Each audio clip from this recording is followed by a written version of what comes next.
Isang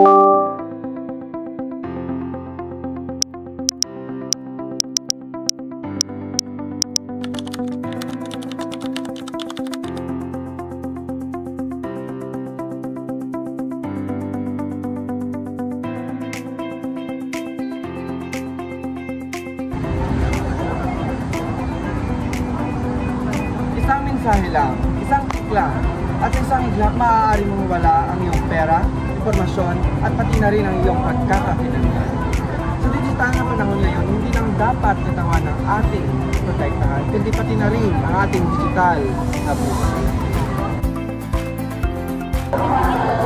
Tatalakayin ang karaniwang cybercrime sa Pilipinas, kung paano ito nangyayari at kung paano maiwasan ang maging biktima nito.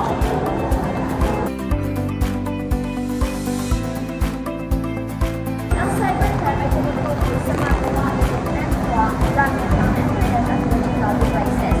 Layunin nito ang pagkakaroon ng pera, personal na impormasyon at online activity ng isang individual o organisasyon.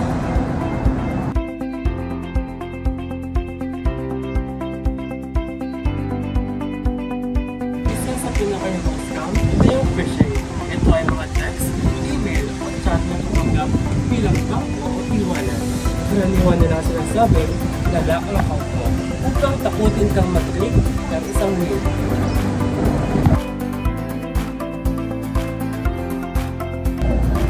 Sunod naman ay ang online selling scam. Mura ang item at mukhang legit ang seller.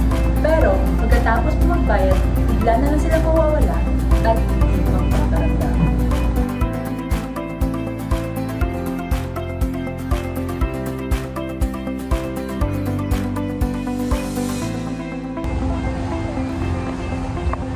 Mayroon din ang lottery at investment scam.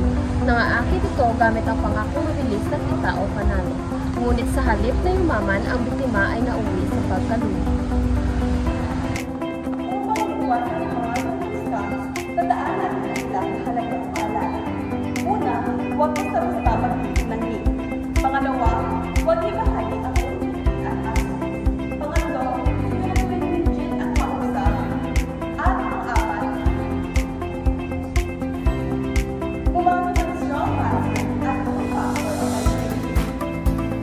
Sa makabagong mundo, ang kaalaman ay ating sandata. Habang ginagamit natin ang teknolohiya para mapadali ang buhay, dapat din tayong maging mapanuri at responsable. Tandaan, isang klik lang ang pagitan ng seguridad at panganib.